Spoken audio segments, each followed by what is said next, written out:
First of all, I wanted to thank my family, my son Kevin, and my daughter Kimberly, and I'd also like to especially thank my wife Karen for allowing me the time to pursue the opportunity to officiate football, basketball, and baseball. I am so thankful for their commitment in supporting me all of these years. As we all know, it takes a lot of time and commitment to go to meetings, training camps, association meetings, and games, so having a supportive family makes officiating much more enjoyable. Next, I'd like to thank the good Lord above for providing me good health and safe travels all these years, and for giving me the wisdom to manage games fairly and within the intent of the rules. I'd like to thank the Hall of Fame committee for their confidence in selecting me to become a member of this prestigious group.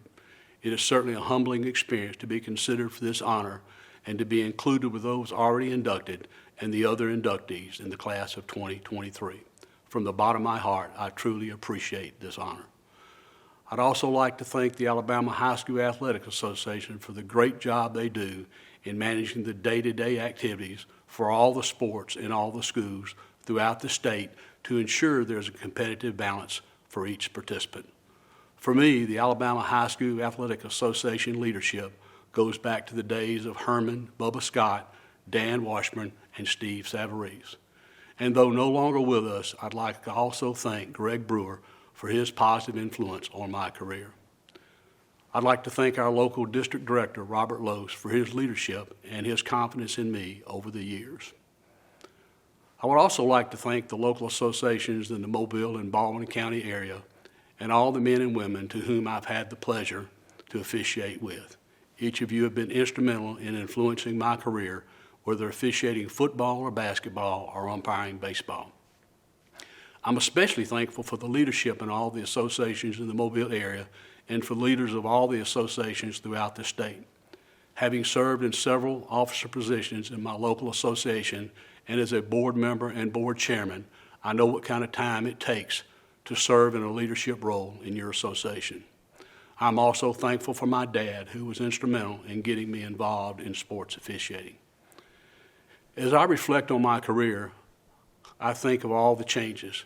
Heck, my first year officiating football, we were still using a red penalty flag. I think it was 1974 when we moved to the yellow hanky.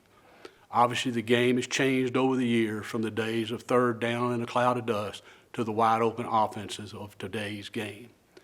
Even though I think we agree the game has changed, as has officiating, the reality is officiating is still about knowing the rules and mechanics, being fair and consistent in your judgment, hustle, and appearance. In my opinion, the thing that's changed most about officiating is there's more opportunity, more games, more camps, more training.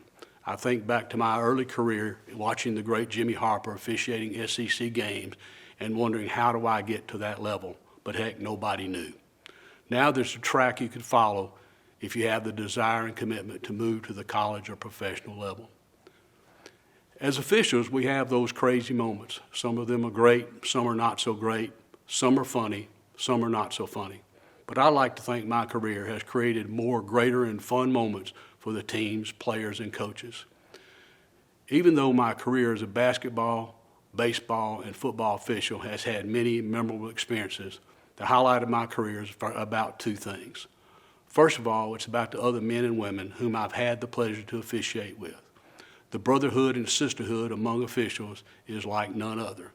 To be on the field or court with your officiating partners, knowing that all of you are going to do the best job you can do for the players involved in the contest.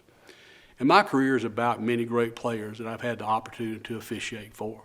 There are way too many to mention individually, and most have gone on to play successful college and professional careers. To see those players develop from a budding high school freshman to a rewarding, successful career has been special to me. In closing, for those of you who may still be officiating, or for those who might be beginning your career, I'd like to mention a few things that have helped me with my career. I truly believe these were true in 1972, and they're still true today. First of all, find a mentor or be a mentor to someone else. Help recruit new officials and umpires. Look sharp when you walk on the field or court. Know the rules and mechanics of your sport. Be confident but not cocky. Be approachable but don't be influenceable. Remember, you represent a special brotherhood both on and off the field. so don't criticize your other officials. Again, thanks to my family for believing in me, and thanks to the Hall of Fame committee for this truly humbling honor.